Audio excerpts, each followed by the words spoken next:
Call മാർക്സിന്റെ ചരിത്രം നോക്കാം വിശദമായി.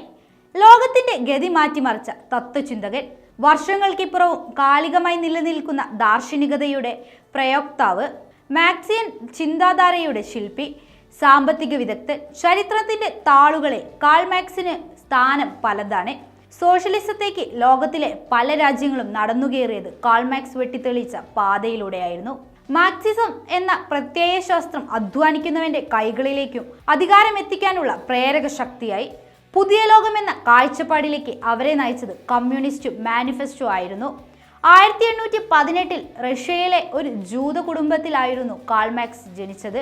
ബോൺ, ബെർലിൻ സർവകലാശാലകളിൽ നിന്ന് തത്വചിന്ത, ചരിത്രം, നിയമം എന്നിവ കാൾ മാർക്സ് പഠിച്ചു. 1841 പഠനം പൂർത്തിയാക്കിയ ശേഷമാണ് അദ്ദേഹം സർക്കാരിന്റെ വിമർശകനായി മാറുന്നത്. താൻ എഡിറ്ററായ റൈൻ എന്ന പത്രത്തിലൂടെ രാജവാഴ്ചയെ അട്ടിമറിച്ച് ജനാധിപത്യം സ്ഥാപിക്കാൻ അദ്ദേഹം ആഹ്വാനം ചെയ്തു. അതോടെ അധികാരവർഗത്തിന്റെ കണ്ണിലെ കരടായ മാർക്സിന് പാരീസിലേക്ക് പലായനം ചെയ്യേണ്ടി വന്നു. ഇവിടെ വെച്ചാണ് ഫെഡറിക് എംഗൽസും ഹൈറ്റിച്ച് എയ്നുമായുള്ള മാർക്സിന്റെ സൗഹൃദം ദൃഢമാകുന്നത്. ഫ്രാൻസിൽ നിന്നും പുറത്തു പോകേണ്ടി വന്ന മാർക്സ് ബെൽജിയത്തിൽ വെച്ചാണ് 1843 എംഗൽസുമായി കമ്മ്യൂണിസ്റ്റ് മാനിഫെസ്റ്റോ തയ്യാറാക്കുന്നത്. ലോക ജനത ഏറ്റവും അധികം സ്വാധീനിക്കപ്പെട്ടത് ഈ കമ്മ്യൂണിസ്റ്റ് മാനിഫെസ്റ്റോയിലാണ്. ലണ്ടനിൽ വെച്ചാണ് രാഷ്ട്രീയ സാമ്പത്തിക വ്യവസ്ഥകളെ കുറിച്ച് മാർക്സ് ഗഹനമായ പഠനം നടത്തുന്നത്. മുതലാളിത്തത്തെക്കുറിച്ച് മാർക്സ് കൂടുതൽ പഠിച്ചു. ഒടുവിൽ 1867 മൂലധനത്തിന്റെ ആദ്യ വോള്യം പുറത്തിറക്കുന്നത്.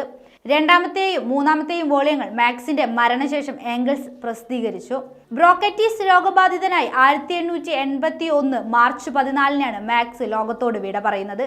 അദ്ദേഹത്തിന്റെ ശവകുടീരത്തിൽ ഇങ്ങനെ രേഖപ്പെടുത്തിയിരിക്കുന്നു: സർവ്വരാജ്യ തൊഴിലാളികളെ സംഘടിക്കുവിൻ. കമ്മ്യൂണിസ്റ്റ് മാനിഫെസ്റ്റോയിലെ ഈ വരികളാണ് മരിച്ചു വർഷങ്ങൾക്കിപ്പുറവും കാൾ മാർക്സ് എന്ന മഹാനായ തത്വചിന്തകനെ ലോകം ആരാധനയാക്കുന്നത്.